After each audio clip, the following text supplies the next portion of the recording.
Seorang polisi terancam dipecat lantaran diduga kuat terlibat penyalahgunaan sabu-sabu.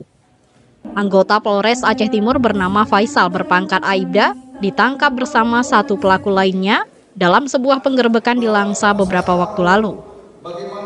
Dalam penggerebekan di pinggir jalan di Desa Matang Selimeng, Kecamatan Langsa Barat, Kota Langsa pada 20 September 2024, polisi menangkap dua pelaku bernama Kendo dan Faisal.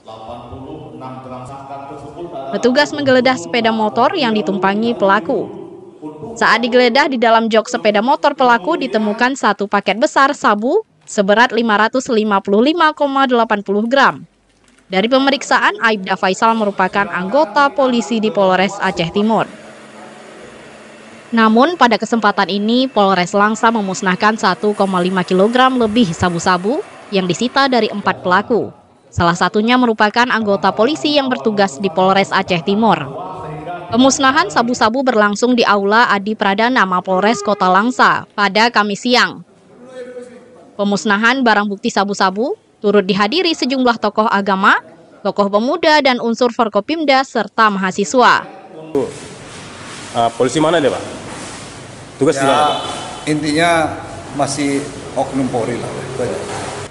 Jadi berbagai cara, ada langsung dikode etikan bersamaan, bisa juga inkrah dulu baru dikode etikan.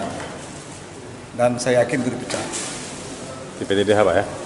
Insya Allah. Tapi ya? intinya bukan saya, karena bukan di kesatuan saya. Di BB yang berapa banyak yang melibatkan oknum? 555,80 gram.